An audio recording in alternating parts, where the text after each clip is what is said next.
Hello and welcome, friends. His remaining outside of Juweta among other criminals is his certain path to the execution platform. I hit my head with my hand in regret for having left him that day when he told me he was a Nussaili. I should have stayed to listen to him even.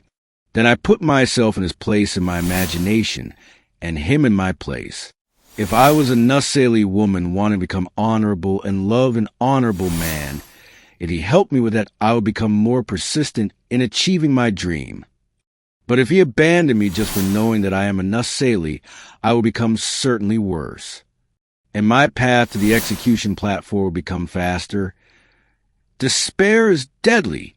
Maybe he told me about his departure because he wanted me to ask him to stay. He could have left suddenly as usual to leave me with much confusion and bewilderment over his sudden absence forever, but he was better than me. He kept his promise and told me about his departure and was too shy to make me ask him to stay. Maybe he waited for me to give him one glimmer of hope to become his path to salvation from that shame in which he found himself involved without guilt. Then I looked at my picture in the mirror and said, what if I was just a way for him to get rid of his shame only?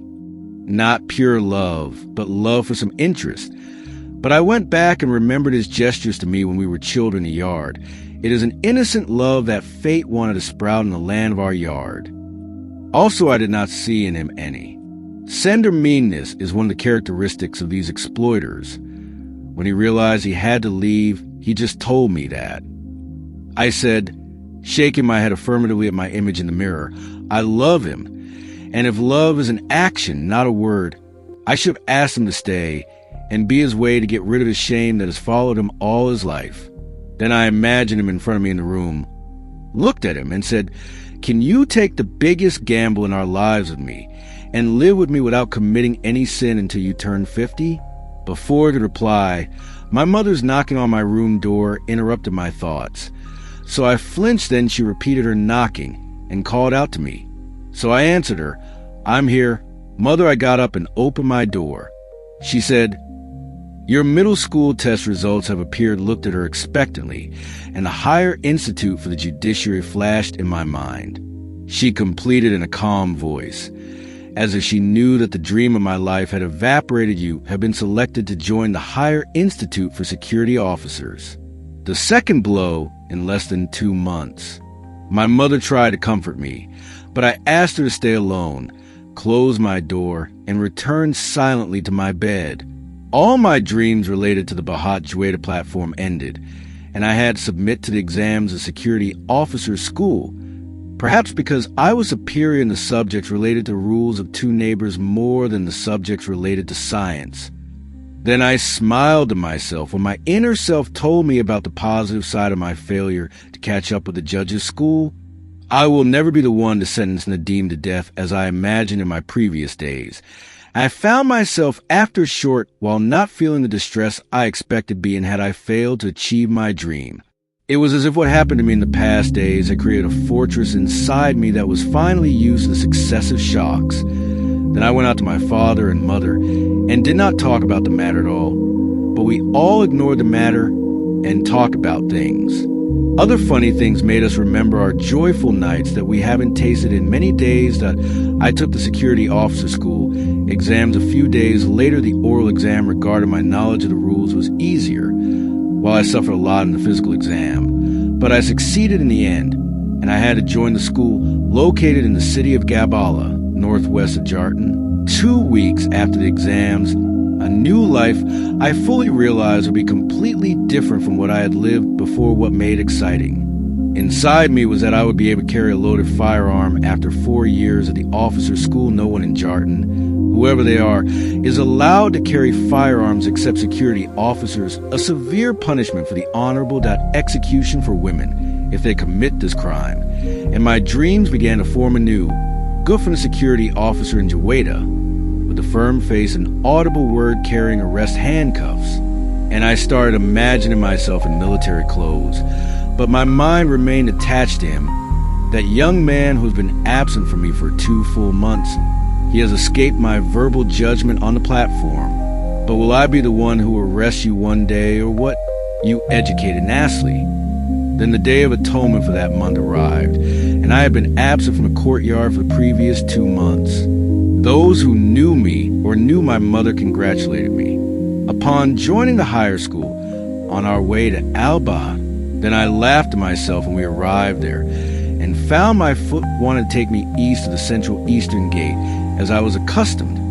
But I continued my way to its campus through the southern gate, as I used to months ago with my father and mother, and as usual in the crowded Al-Baha.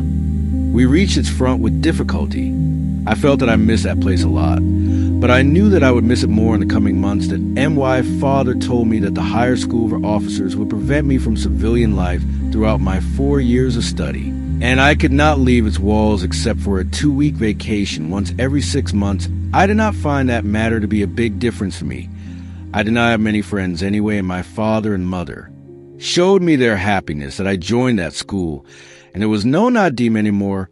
I will just miss Oba. All I wished for inside myself was that the timing of my vacations would coincide with the days of forgiveness. I was standing that day and looking closely at the details of everything, the faces of those around me, the platform and those climbing it, the sky of Al-Baha and the ground beneath my feet, as if I were saying goodbye to it, before whispering to it, "I will not be away from you for long."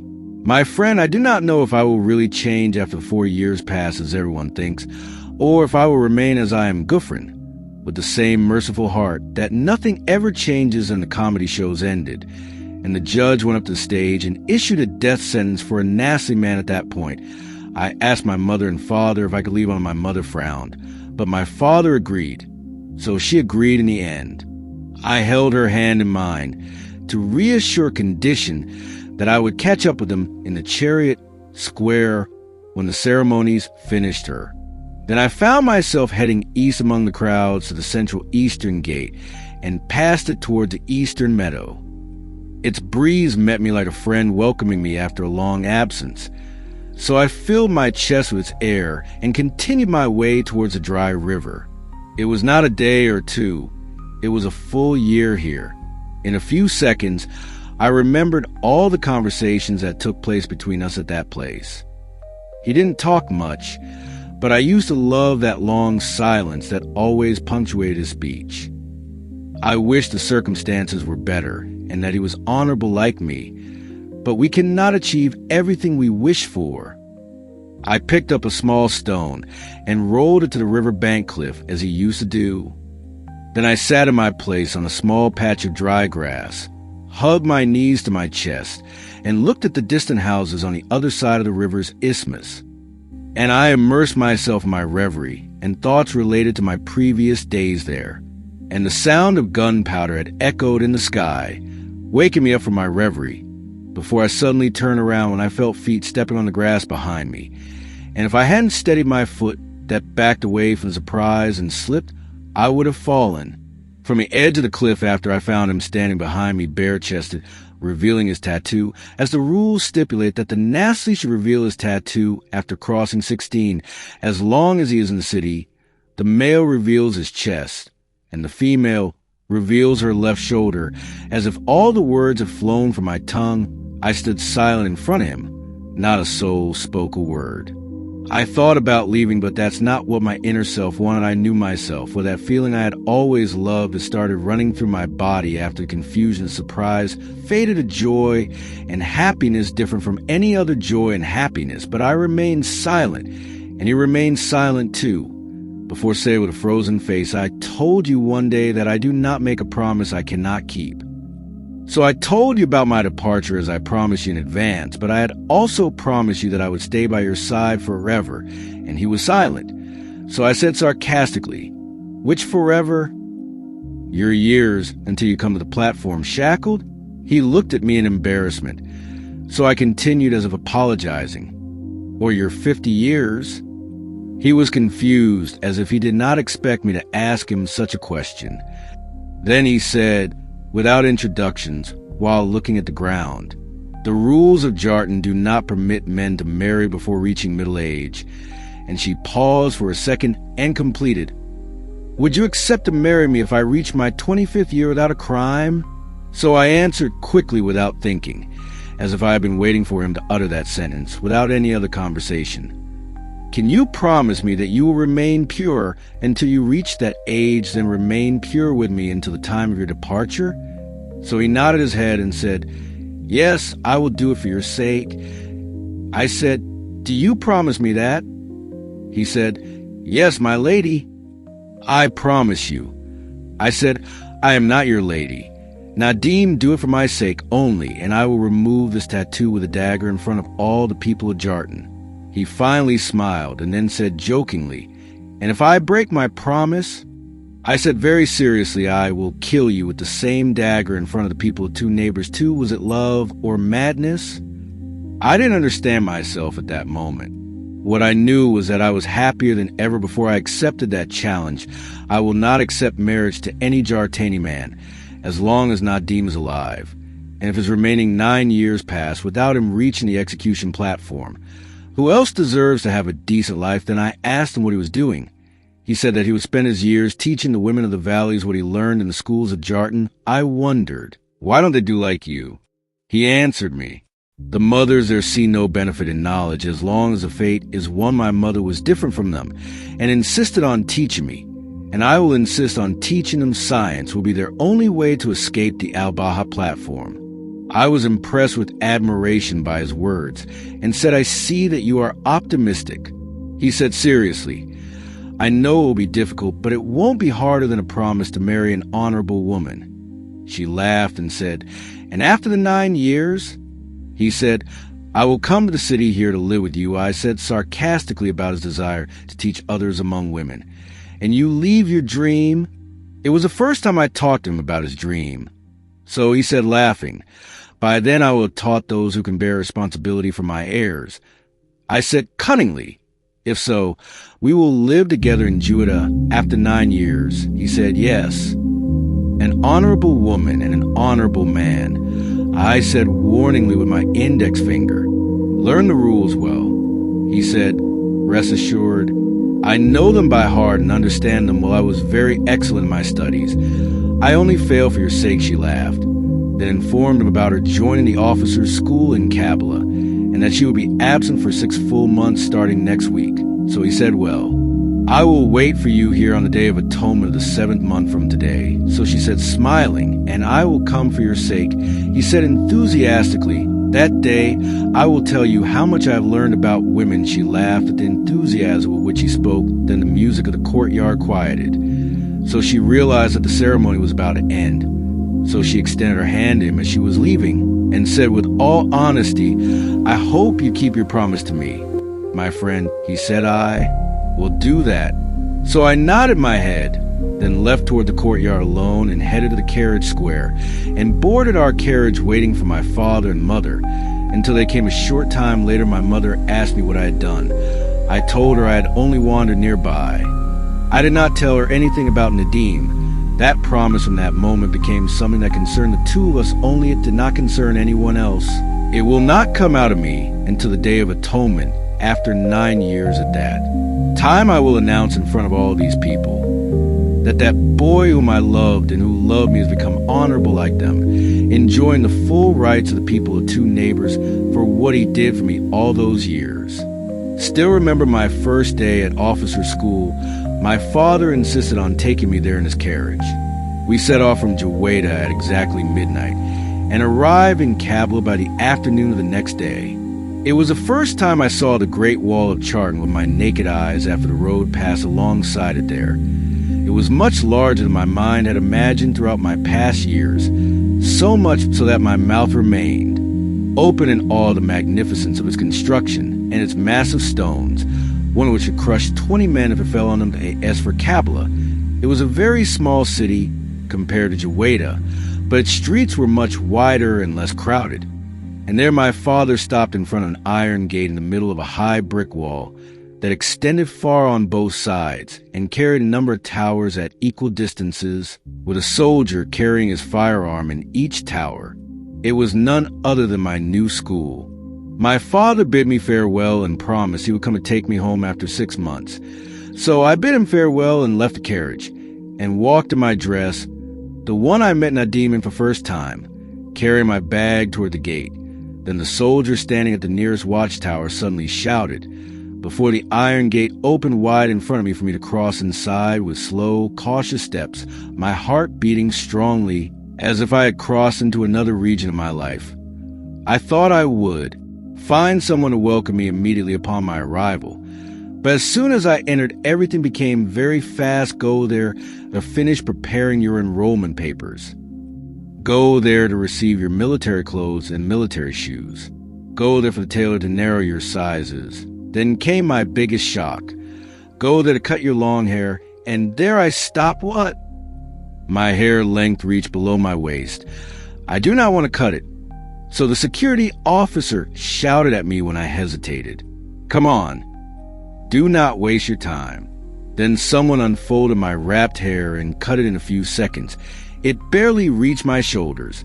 After that, I carried all my belongings in great distress and headed to the sleeping building to rest from the trouble of that day while waiting for the actual work to start the next day. The dormitory building consisted of wide, adjacent rooms. Each room contained 10 double beds, each carrying a girl in deep sleep. So I went to my bed after changing my dress for sleepwear I received there, a cotton jacket and trousers to become the last time I would wear a dress the next day. Everything I did became according to a fixed bugle call. Waking times, training times, meal times, theoretical lesson times. Sleep times, everything in the literal sense had to be preceded by that bugle call. The day became very long, waking up at the sunrise and standing doing many consecutive things until dinner time, then going to your bed to fall asleep instantly from fatigue. Then your next day begins with the same bugle call to get up in a few seconds, make your bed, and stand upright next to it where the security officer responsible for the room will pass to punish whoever did not wake up or did not make their bed, before a new bugle call is sounded for us to change our sleepwear to others designated for sports training, and wash quickly, then rush running to the students' assembly square, where we all line up, males and females, to begin our training. It was like a nightmare that I entered and got stuck in. The head covers could not protect us from the intense heat of the sun, and the training began. The daily grind was a real, unavoidable hardship. The sand beneath was so hot that the narrator thought her hands would burn during the first days of training. Her face turned bright red, then black, and her hair became very brittle from the sun's heat. I ended the first weeks. The narrator lost a lot of weight, having to go to the school tailor twice to tighten her uniform. As the weeks passed, her shoulders widened, her arms grew stronger, and fat began to redistribute on her body, significantly reducing her waist size, making her feel taller. Although the pain from training lessened each day, the thought of being stuck in a nightmare never left her mind. Day by day, the narrator started getting to know her roommates better. The short time between dinner and bedtime became a gathering for chatting, mostly about boys. The narrator heard many stories she couldn't believe were real, blushing at the boldness of some. One girl even shared that she had been intimate with her boyfriend once and almost died from regret afterward, fearing she might get pregnant with an illegitimate child. But she escaped that fate and did not conceive. She said it sarcastically. I did not go to the Jueda courtyard for 9 full months for fear that there might be a pregnancy, and my child would get a Nesali soul, and she completed with disgust, Nesali? I would kill him and kill myself rather than that at that time. I don't know why I felt distressed and disgusted, and I withdrew from the discussion to my bed. It was the first time I felt that the disgust with the Nesali was like a disgust with Nadim. I no longer understood myself. I who used to hate the Nesali boundlessly. Now any abuse from one of them towards him represented a real distress inside me, which would not go away until a long time later. That day, I put my cover over my head and began to think about Nadim working as a teacher in his 16th year, teaching a good number of children of the valleys, until my eyelids drooped. Day after day, waking up, washing breakfast, training again, lunch, temporary rest, training a third time, training a fourth time, evening meal, our nightly conversations, lights out bugle, wake up bugle, officers shouting at us. Everything fast, everything fixed, one day repeated with its events. It's individuals, it's inanimate objects. Days pass, weeks, months. Until our first vacation came after 6 months, 2 weeks of the old life again. I thought I would never catch up with it. The air outside the wall was different from inside. I filled my chest with air. As I walked with my bag at sunset among the female students moving away from the gate that closed behind us, my father was waiting for me as he promised. He laughed as he hugged me and said, "It seems my daughter has finally grown up," I said. "Your daughter has become a male," he laughed and kissed my forehead, then carried my bag to his cart, and we set off on our way to Jueda. And he did not stop asking me questions about what I had gone through inside those walls. Then he left me to sleep with the arrival of the evening after my eyelids closed involuntarily at the same time I used to sleep during the previous months. I thought the universe outside had changed, but I found it as it was the same houses in Jueda, the same people. The children played with their balls as if I had left them for only one day and returned. Only I had changed, and I woke up from my reverie to my mother's scream when she saw me, standing on the balcony of our house before she returned inside quickly and appeared in front of our house door. I got off the cart and hurried running to her arms, leaving everything behind, and whispered in my ear as, "I wish you made it in time for this month's Yom Gufrin."